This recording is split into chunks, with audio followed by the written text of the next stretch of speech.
सुबह का समय था। गांव के ऊपर हल्की हल्की धुंध तैर रही थी। दूर मंदिर की घंटियां बज रही थीं और खेतों से आती मिट्टी की खुशबू पूरे माहौल को महका रही थी। उसी गांव के किनारे एक छोटा सा घर था जहां रहती थी गौरी। साधारण कपड़े, चेहरे पर सादगी और आंखों में बड़े सपने। गौरी को पेड़ पौधों से इतना प्यार था कि गांव वाले उसे प्यार से धरती की बेटी कहते थे। उसकी छोटी सी आंगन में तुलसी, मोगरा, गुलाब और छोटे छोटे पौधे लगे थे। हर सुबह वो पौधों से ऐसे बातें करती जैसे वो उसके अपने हों। अरे मेरी छोटी छोटी पौधों, आज धूप तेज है ना, घबराना मत, मैं हूं ना तुम्हारे साथ।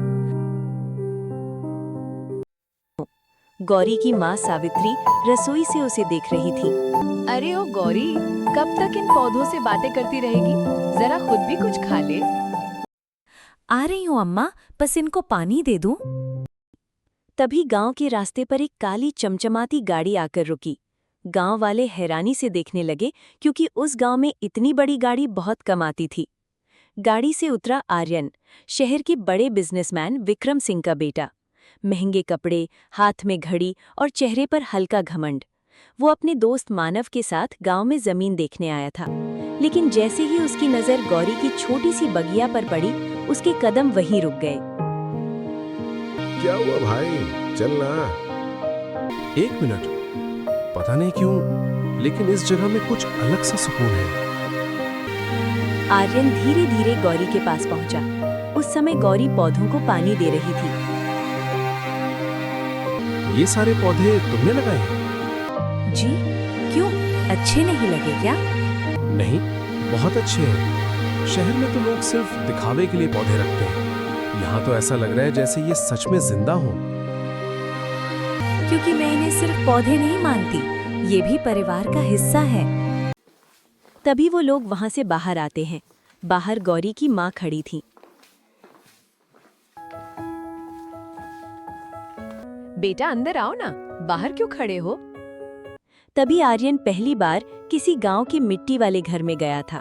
वहां न एसी था, न चमकदार फर्नीचर, लेकिन वहां अपनापन था। बेटा चाय पियोगे? हमारी बेटी बहुत अच्छी चाय बनाती है। कुछ देर बाद गौरी तुलसी और अदरक वाली चाय लेकर आई।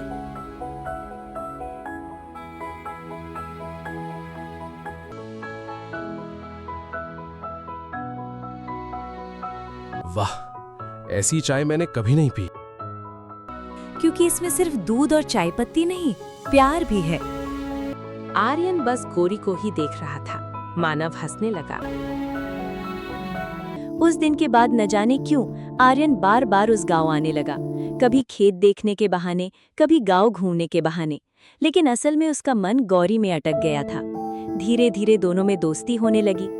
तुम इतना काम कैसे कर लेती हो? काम से भागोगे तो जिंदगी भी तुमसे भागेगी।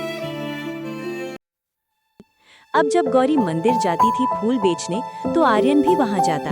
वो उसे दूर से देखता और सोचता, कुछ तो अलग है, कितनी प्यारी है, ये सबसे अलग। आर्यन को उसकी बातें बहुत अलग लगती थीं। अब गांव में ये बात होने लगी। जब कोई गौरी को देखता तो वो यही बात करता। वो कहीं दुकान भी जाती तो भी यही बातें होने लगती। एक शाम आर्यन अपनी हवेली पहुंचा। वहां उसकी मां मालिनी देवी बैठी थीं। अगले हफ्ते कपूर साहब की बेटी की पार्टी है, तुम उससे मिल लेना। मॉम, मुझे किसी पार्टी में नहीं जाना। तो फिर क्या सोच रखा है तुमने? मैं शादी करूंगा, लेकिन अपनी पसंद से। मतलब? मुझे एक लड़की पसंद है। कौन? किसी बड़े बिजनेसमैन की बेटी? नहीं, गांव की लड़की है। ये सुनते ही मालिनी देवी का चेहरा उतर गया। एक गांव की लड़की इस घर की बहू बनेगी? उस रात मालिनी देवी विक्रम से ये सारी बातें बोलती है और ये भी बोलती है, वो लड़की हमारे घर की बहू नहीं बनेगी। तभी विक्रम आर्यन को रूम में बुलाता है। आगे कहानी में क्या होता है वो देखिए पार्ट 2 में।